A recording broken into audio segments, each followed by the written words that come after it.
CPM এবং তৃণমূল সমর্থকদের মধ্যে সংঘর্ষের জেরে উত্তপ্ত হয়ে উঠল মধ্যমগ্রামের দিগবেরিয়া এলাকা। ঘটনার সূত্রপাত শনিবার রাতে। অভিযোগ, এলাকার বিদ্যুতের সমস্যা নিয়ে দুদলের সমর্থকদের মধ্যে বচসা বাধে, যা গড়ায় হাতাহাতিতে। অভিযোগ, তৃণমূল সমর্থকরা অতর্কিতে হামলা চালায় সিপিএম সমর্থকদের উপর। এই ঘটনায় 3 সিপিএম সমর্থক সহ 4 জন আহত হন। আহতদের বারাসত হাসপাতালে ভর্তি করা হয়েছে। প্রতিবাদ করেছিলাম, ছুরি নিয়ে দাদাকে মারতে গেছিল, প্রতিবাদ করেছিলাম, তারপরে এই অবস্থা।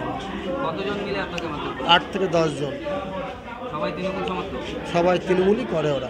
ইলেকট্রিকের কারণেই কোনো কিছু নিয়ে অনেকদিন আগের একটা ঝামেলা ছিল, সেটাই আজকে ওরা তুলে ধরে এটা অ্যাটাকটা করেছে।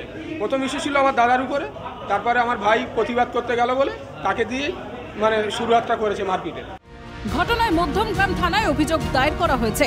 যদিও দিগবেরিয়া এলাকায় এরকম কোনো ঘটনা ঘটেনি বলেই দাবি মধ্যমগ্রাম শহর তৃণমূল কংগ্রেসের সভাপতি সুভাষ বন্দ্যোপাধ্যায়। না, এরকম বড় কিছু যতটা বলছে এরকম কিছু ঘটেনি। আমি যতটুকু জানি মন্ত্রী ওই রাস্তা দিয়ে যাচ্ছিল, হয়তো বা দাঁড়িয়েছিল, তাই জন্যই ব্যাপারটাকে অনেক বড় করে দেখানো হচ্ছে।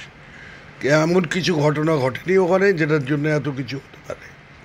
সংঘর্ষের এই ঘটনায় এখনো পর্যন্ত কাউকে আটক বা গ্রেফতার করা হয়নি বলে খবর।